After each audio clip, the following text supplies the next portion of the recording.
नमस्कार. सरळ सरळ भाग 51 मध्ये आपले हार्दिक स्वागत आहे. आपला आजचा विषय होळीची बोंब पूर्वीसारखी ऐकू येत नाही असा आहे. रंगों की आड़ में सच को कहना आसान है. रंगों की आड़ में सच को कहना आसान है.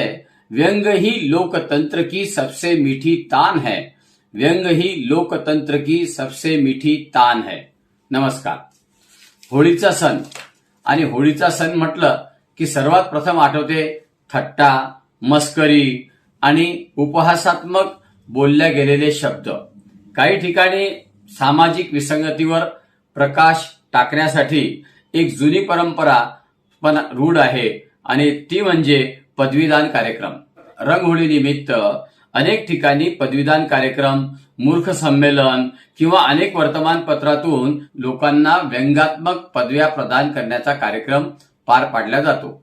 पदव्या म्हणजे या ठिकाणी शिक्षण क्षेत्रातील पदवी नव्हे तर उपहासाने दिलेले पदवीदान कार्यक्रम पार पाडला जातो. अनेक वर्तमानपत्रातून व्यंगात्मक पदवीदान असा प्रकार मोठ्या प्रमाणात दिसून यायचा.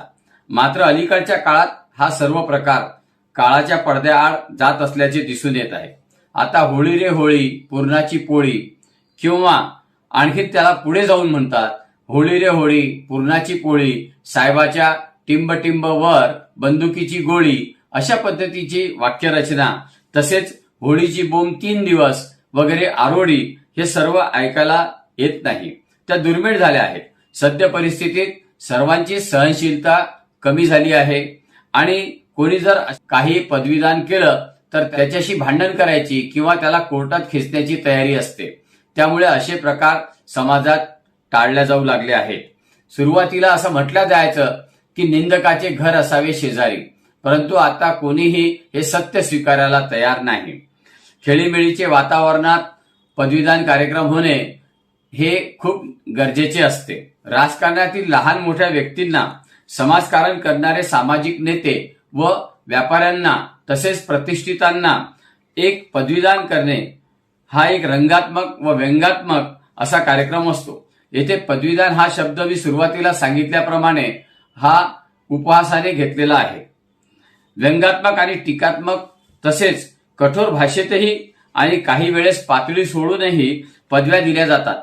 या सर्व पदव्या समाजात बहुचर्चित ठरतात आणि एक प्रकारे समोरच्या व्यक्तीला आरसा दाखवण्याचं काम या पदवीदान कार्यक्रमातून होतं. वास्तविक भारतीय संस्कृतीत उत्सवाच्या निमित्ताने सत्ताधाऱ्यांवर टीका करण्याची जुनी परंपरा आहे. महाराष्ट्रात शिमगा, होळीच्या काळात गावोगावी वगनाट्य, भारूड किंवा फटकेबाजी आदीमधून समाज प्रबोधन केले जाते. आधुनिक काळात वृत्तपत्रातील स्तंभ, लेख, व्यंगचित्र या माध्यमातून हेच कार्य केले जाते. लोकशाहीत सत्ताधाऱ्यांना प्रश्न विचारणे खूप महत्वाचे असते. यासाठी व्यंग हे टीकेचे सौम्य पण प्रभावी साधन आहे. तेव्हा अशा प्रकारच्या व्यंगामुळे जनतेत जागरूकता निर्माण होते व नेत्यांना त्यांच्या जबाबदाऱ्यांची आठवणी करून दिली जाते. कधी कधी मात्र वैयक्तिक पातळीवर टीका होते आणि त्यामध्ये मग संबंध ताणल्या जातात. अशा वेळेस उपहास आणि अपमान यातील जी सूक्ष्म रेषा असते ती ओलांडता कामा नये याचे भान पदवीदान करणाऱ्यांनी ठेवले पाहिजे. प्रामुख्याने छोटेखानी पत्रक काढून पदवीदान केल्या जाते किंवा वर्तमानपत्राकडून पदवीदान हा उपक्रम राबविला जातो.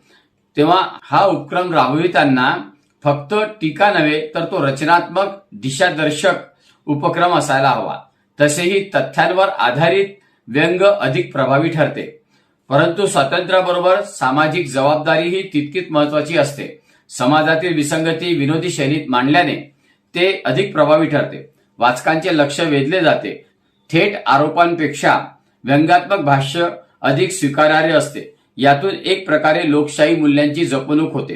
प्रत्यक्षात रंगहोळी पदवीदान हा लोकशाहीतील अभिव्यक्ती स्वातंत्र्याचा प्रतीक आहे. हा समाजाचा आरसा आहे असं म्हटल्यास हरकत नाही. संबंधित व्यक्तीला त्यांच्यातील उणिवा, त्यांच्या चुका दाखवून सुधारणा घडवून आणणे हा त्या पाठीमागचा उद्देश असायला पाहिजे. होळी हा केवळ रंगाचा उत्सव नसून समाजातील अंधकार जाळण्याचा संदेश देणारा उत्सव आहे.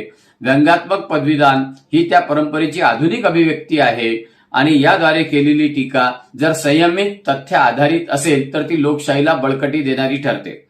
रंगाच्या या उत्सवात समाजकारणही सकारात्मकतेच्या रंगांनी नटले पाहिजे एवढी अपेक्षा करूया.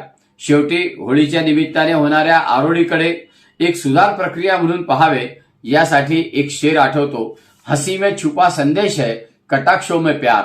हसी में छुपा संदेश है, कटाक्षों में प्यार. होली का ये व्यंग भी करता है सुधार. होली का ये व्यंग भी करता है सुधार. नमस्कार.